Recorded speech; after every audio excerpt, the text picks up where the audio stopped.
नमस्कार दोस्तों, आपका स्वागत है कानून सिंपली चैनल पर, जिसमें आज हम शुरू करने जा रहे हैं constitutional law series. Constitutional law series में हम कॉन्स्टिट्यूशन को फाउंडेशन बेसिस एकदम बेस से पढ़ेंगे और इसको हम शुरू से लेकर बिल्कुल अंत तक बिल्कुल आसान भाषा में समझेंगे। अभी हम अपने यूट्यूब चैनल पर कॉन्स्टिट्यूशनल लॉ की एक सीरीज शुरू कर रहे हैं।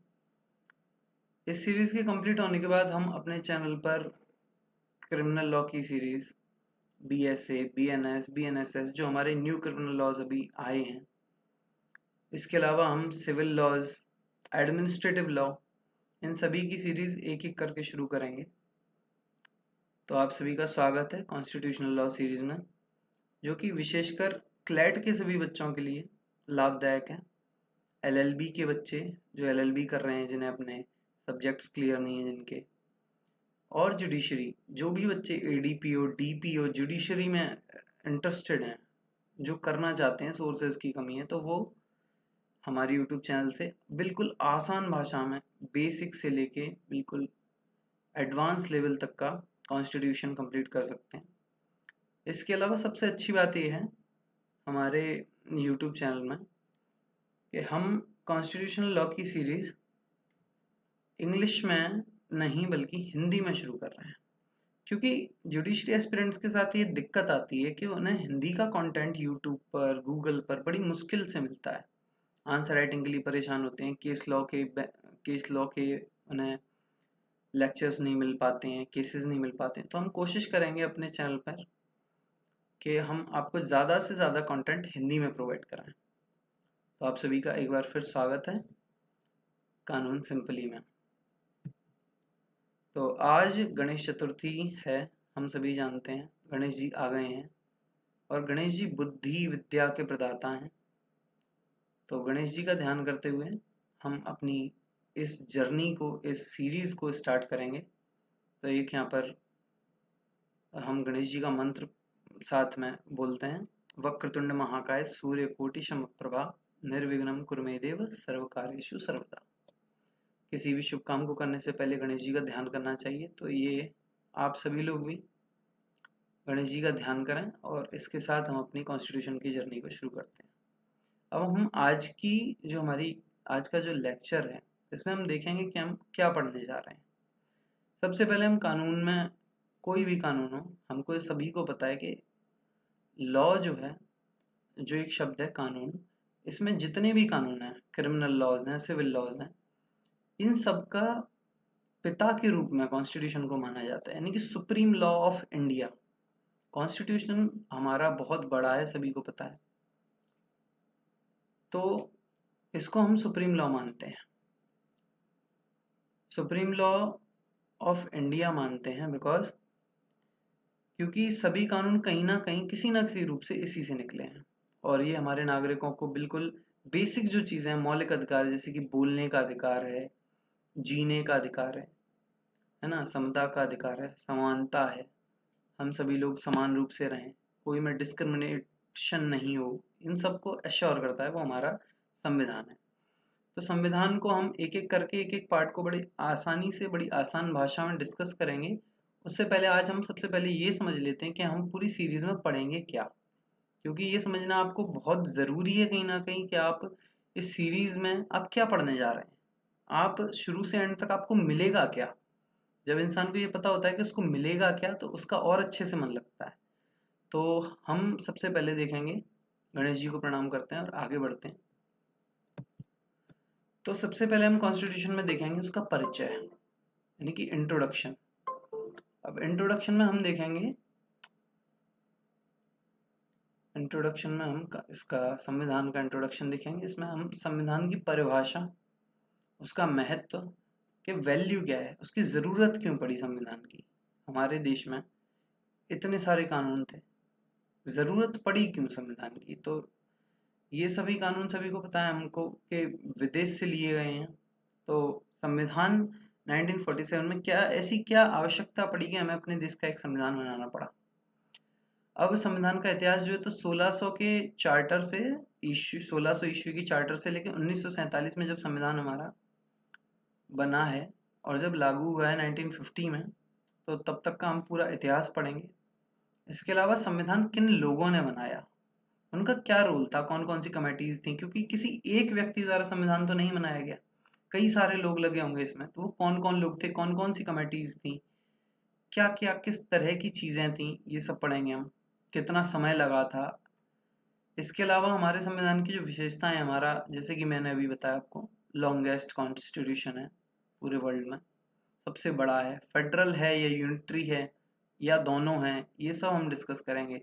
हमने कौन कौन से देश से कौन कौन सी चीज़ें ली। कई लोग कहते हैं भारत का संविधान तो सभी देशों से मिलकर बना दिया है, सब देशों का बटोर लिया है, तो कहाँ कहाँ से हमने क्या क्या चीज़ें, क्या क्या ज़रूरत पड़ी, क्या हमने भारत की कोई चीज़ नहीं ली, या सिर्फ हम विदेशों की चीज़ों से हमने पूरा इंग्लिश लॉ को कॉपी कर दिया, तो वो सब हम कुछ देखेंगे। इसके अलावा जब भी हम कोई कानून पढ़ने जाते हैं तो सबसे पहले हम उसका प्रियम्बल पढ़ते हैं। प्रियम्बल यानी कि प्रस्तावना, इसको उसकी उस कानून की आत्मा कहा जाता है।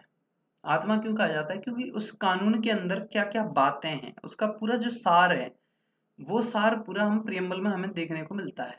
तो प्रियम्बल यानी कि प्रस्तावना, प्रस्तावना का क्या महत्व होता है, इसको हम डिटेल में डिस्कस करेंगे, उसकी विशेषताएं क्या होती हैं, इनको डिस्कस करेंगे। इसके अलावा प्रस्तावना में कई सारे मामले उठे थे, जैसे कि केशवानंद भारती केस, बेरोबरी केस। अब एक्चुअली प्रस्तावना में नहीं उठे थे, ये हमारे संविधान के मूल ढांचे में, बेसिक स्ट्रक्चर में उठे थे, जिनमें से हमने जब इनको डिस्कस किया, जब सुप्रीम कोर्ट ने इस पर डिसीजन दिया, तो हमें कई सारी चीज़ें मिली। हमने संविधान में कई बार कई वर्ड्स जोड़े, कई टर्म्स को जोड़ा, तो वो हम सब डिस्कस करेंगे, कब क्या जोड़ा गया, कब क्या निर्णय आया सुप्रीम कोर्ट का, माननीय उच्च न्यायालय का, उच्चतम न्यायालय का, तो ये सब डिस्कस करेंगे। इसके बाद हम अपनी जो सीरीज़ है उसमें आगे चलते हैं।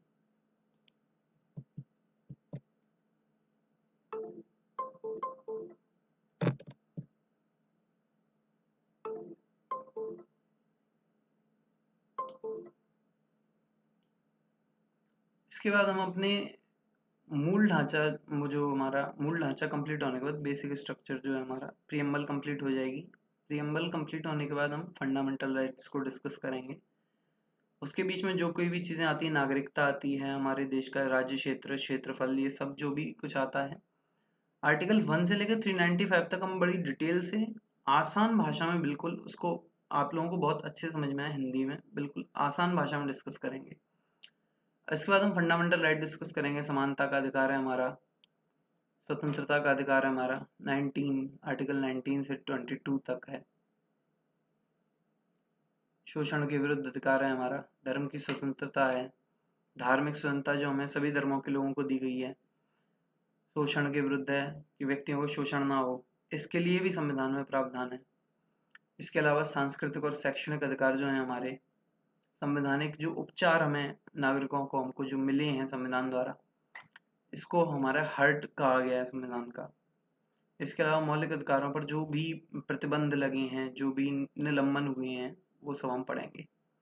इसके बाद हम राज्य के नीति निर्देशक तत्वों को डिस्कस करेंगे, डिटेल में समझेंगे। इसके आंसर राइटिंग की भी हम एक सीरीज चालू करेंगे, इसमें हम सभी टॉपिक्स की आंसर राइटिंग करेंगे।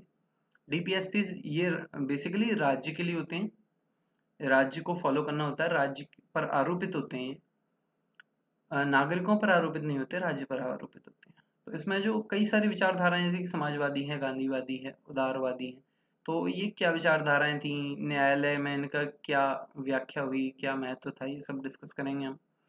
इसके अलावा हम फंडामेंटल ड्यूटीज, मौलिक अधिकारों के साथ साथ, मौलिक अधिकार तो हमें प्राप्त हैं कि हमें कॉन्स्टिट्यूशन में क्या क्या कॉन्स्टिट्यूशन हमें दे रहा है, क्या क्या अधिकार हैं हमारे, लेकिन उसके साथ साथ हमारी कुछ ड्यूटीज भी हैं जो हमारे देश के प्रति हमारी बनती हैं, हमारे नागरिकों के प्रति बनती हैं, संविधान के प्रति बनती हैं। तो उन ड्यूटीज को हम डिस्कस करेंगे, जो कि हमारे 42वें और 86वें संशोधन से जोड़े गए कर्तव्य हैं, है ना, कानून में इनका क्या प्रभाव है, क्या ज़रूरत है, ये डिस्कस करेंगे हम। इसके बाद हम आगे पढ़ेंगे केंद्र। केंद्र मीन्स सेंट्रल गवर्नमेंट एंड राज्य मीन्स स्टेट गवर्नमेंट।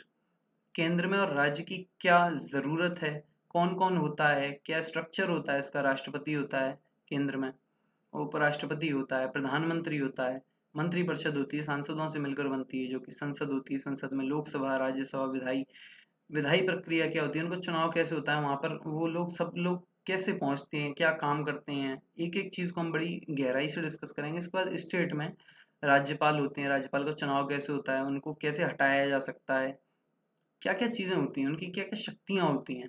इसके अलावा राज्य का जो मंत्रिमंडल होता है, राज्य का मंत्रिमंडल होता है, कई कई राज्यों में विधान परिषद होती है, विधान परिषद को हम डिस्कस करेंगे।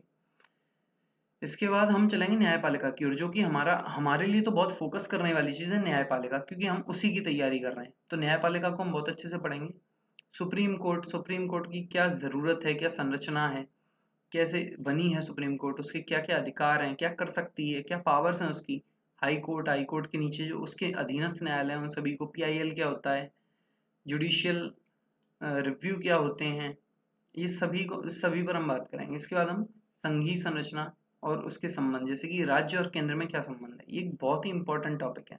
लॉ के पर्सपेक्टिव से ये टॉपिक आपका एलएलबी में भी पूछा जाता है, कहीं ना कहीं जुडिशरी में भी कई बार ये आपको एग्जाम्स में देखने को मिलता है। तो केंद्र राज्य के जो संबंध है ना, इसमें हम एडमिनिस्ट्रेटिव जो हमारे संबंध हैं, इसके अलावा फाइनेंशियली जो हमारे कनेक्शंस हैं सेंट्रल गवर्नमेंट से, उन सभी को डिस्कस करेंगे। इसके अलावा मोस्ट इम्पॉर्टेंट चीज़, आपातकालीन प्रावधान। कितनी बार हमारे इंडिया में आपातकाल लगा है, कैसे लगता है, नेशनल लेवल पर आपातकाल कैसे लगता है, किसी राज्य में अगर कोई कन्फ्लिक्ट आ रहा हो तो वहाँ पर आपातकाल कैसे लगाना है, क्या फाइनेंशियल इमरजेंसी हमारे इंडिया में कभी लगी है या नहीं लगी है, और ये कैसे लगती है, होती क्या है, सबको हम डिस्कस करेंगे। इसके अलावा हमारे देश में राष्ट्रपति, प्रधानमंत्री, इनके अलावा राज्यों के अलावा राज्यपाल के अलावा कुछ संवैधानिक संस्थाएं हैं, जैसे कि चुनाव आयोग है, प्रधानमंत्री की चुनाव, ये हमारे जो सांसद बनते हैं, विधायक बनते हैं, और जो छोटे चुनाव होते हैं उन सभी के बारे में हम डिस्कस करेंगे। ये बनते कैसे हैं, चुनाव कैसे होता है, चुनाव आयोग में कौन कौन होता है, क्या सीरीज होती है, कितने लोग होते हैं, उनकी क्या क्वालिफिकेशंस होती हैं। वित्त आयोग है, यूपीएससी जो हमारा है, संघ लोक सेवा आयोग है। इसके अलावा जो सारे स्टेट के पीएससीज हैं, ये किसके एग्जाम कंडक्ट कराते हैं, ये कैसे बनते हैं, कितने लोग होते हैं इनमें, क्या कमीशन होते हैं, इनके बारे में डिस्कस करेंगे। इनकी पावर्स क्या होती हैं, सीएजी क्या होता है, नीति आयोग क्या होता है, national commission of SC ST क्या होता है। इसके अलावा जो जो आयोग हमारे मुख्य जो संविधान में दिए गए हैं उनको डिस्कस करेंगे। इसके अलावा हम संविधान में देखने को मिलते हैं कुछ विशेष प्रावधान, अनुसूचियाँ। 1 से 12 हमारे संविधान में कुल, जब संविधान का निर्माण हुआ था तब 8 अनुसूचियाँ थी। उसके बाद हमारी संशोधन के बाद 4 अनुसूचियाँ और बढ़ गई। वो संशोधन कब कब हुए, क्या क्या अनुसूचियों में, इनमें 12 अनुसूचियों में कई सारी चीज़ें दी हुई हैं। तो ये सभी अनुसूचियों को हम एक एक करके डिस्कस करेंगे। इसके अलावा हम 5वीं 6वीं अनुसूची में ट्राइबल एरियाज हैं, उन पर एक अच्छे से हम लेक्चर प्रिपेयर करेंगे और उसको अच्छे से आपको समझाएंगे। संशोधन प्रक्रिया क्या होती है, आर्टिकल 368 जो कि कहीं ना कहीं आर्टिकल 13 से भी रिलेट करता है, आर्टिकल 368 को हम समझेंगे। और हमारे इसके अलावा जो कॉन्स्टिट्यूशन में इम्पोर्टेंट हमारे जो कह सकते हैं हम कॉन्स्टिट्यूशनल अमेंडमेंट्स बोला जाता है, जो संशोधन जो बोला जाता है, वो कैसे हुए हैं, उनकी क्या ज़रूरत थी, कब कब हुए हैं, उनसे क्या निकला, क्या हमें फ़ायदा हुआ, कॉन्स्टिट्यूशन में क्या चीज़ नई जोड़ी गई, वो सब डिस्कस करेंगे।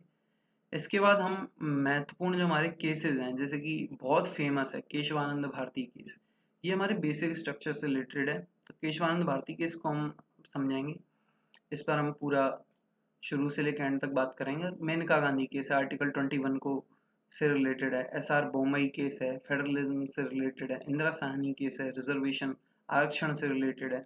आईआर कॉल हो जुडिशियल रिव्यू से रिलेटेड है। तो इन सब केसेस को हम समझेंगे और इसके बाद हम अपनी सीरीज में एक एक करके, अब आज हमने पूरा इंट्रोडक्टरी सेशन जो था वो हमने पढ़ा है, हमने देखा है कि हम पूरी सीरीज में क्या पढ़ने जा रहे हैं, क्योंकि ये बहुत ज़रूरी होता है कि हम क्या पढ़ रहे हैं। जब तक हमें पता नहीं होगा कि हम शुरू से एंड तक हमें क्या मिलेगा, तब तक हमारा उसमें उतना मन नहीं लगेगा। तो हमें एक पहले से हमारे दिमाग में एक एरिया, एक ग्राउंड बन जाता है कि हम इसके बाद हम ये पढ़ेंगे, इसके बाद हमारा ये टॉपिक आएगा।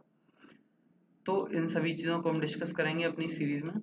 और इसी के साथ आप लोग हमसे जुड़े रहिए कानून सिंपली में। आप अपने दोस्तों को शेयर कीजिए, सब्सक्राइब कीजिए और बेल आइकन अपना प्रेस कर लीजिए, संविधान कानून सिंपली सीरीज़ का सब्सक्राइब कर लीजिए, जिससे आपको हमारे नोटिफिकेशन मिलते रहें, कब सीरीज़ की कौन सा पार्ट आ रहा है, कौन सा वीडियो हमारा आ रहा है, इसके बाद कौन सी सीरीज़ चालू हुई। और इसके बीच बीच में हम कुछ और चीज़ें डालते रहेंगे, जैसे केस स्टडी कैसे करते हैं, क्योंकि लॉ में बच्चों को दिक्कत आती है कि केसेस कैसे पढ़ें।